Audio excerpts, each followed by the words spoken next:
C'est la fin, Equinox TV dévoile la date fatidique pour Amougou Belinga. Les auditions d'Amougou Belinga et des autres co-accusés prennent fin dans quelques jours. Une date limite aurait été retenue pour soit libérer Amougou Belinga, soit l'envoyer à Kondangui. En d'autres termes, le PDG du groupe, l'anecdote sera à nouveau présentée au commissaire du gouvernement qui va juger enfin si le Zonloa est vraiment coupable des charges qui ont été retenues contre lui. Selon Gizogo, dans son nouveau reportage diffusé sur Equinox TV, au plus tard vendredi 24 février, Amougou Belinga connaîtra son sort, ainsi que celui de SS co-accusé. Je voudrais signaler que toutes les auditions de ce jour se font en présence du commissaire du gouvernement qui prend bien la mesure de ce dossier, avant que les uns et les autres ne retournent devant lui au tribunal militaire, NDLR. Ça sera cette semaine, vendredi au plus tard, a déclaré Gizogo devant le C. Laurent Esso et Amougou Belinga. Les enregistrements audio qui mouillent les deux hommes. Le patron de presse Jean-Pierre Amougou Belinga est accusé d'avoir fait tuer un homme de médias. Martinez Zogo. Comment en est-on arrivé jusque-là? On peut se la poser cette question.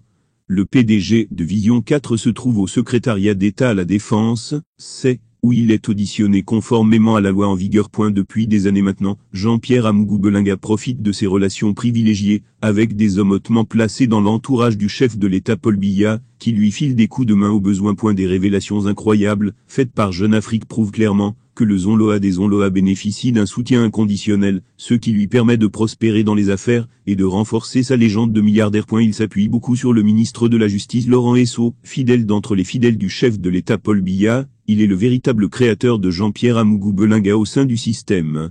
Ce dernier a profité de l'appui de Laurent Esso pour s'affirmer en patron de presse prospère, écrit le média cité ci-dessus. Mais par-dessus tout, dans plusieurs enregistrements, Jean-Pierre Amougou Belinga affirme pouvoir faire et défaire les carrières au sein de la magistrature. Par ailleurs, lors de son arrestation par les gendarmes, Jean-Pierre Amougou Belinga a été protégé par un escadron de gardes pénitentiaires détaché par Laurent Esso, renseigne Jeune Afrique, qui a détaillé la liste des personnes qui sont en d'une façon ou d'une autre en collaboration avec le propriétaire du groupe. L'anecdote. L'une d'elles est Samuel Mvondo Eyolo, directeur du cabinet civil de Paul Biya.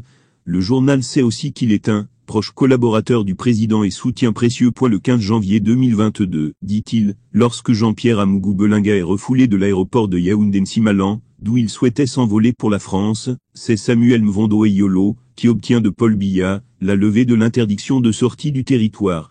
En février 2021, il a aussi facilité l'acquisition de la chaîne Télésu, avec un chèque issu du Trésor public. Au niveau de la sphère sécuritaire, outre l'ancien commandant de la garde présidentielle Raymond Etundinse, qui est également son beau-père, Jean-Pierre Amougou Belinga compte beaucoup sur le général Ivo de Zancio Yanwe. De 2017 à 2021, le patron de la garde rapprochée de Paul Biya a signé pour 21 milliards de francs CFA de marchés spéciaux, sans appel d'offres, aux entreprises de Jean-Pierre Amougou Belinga.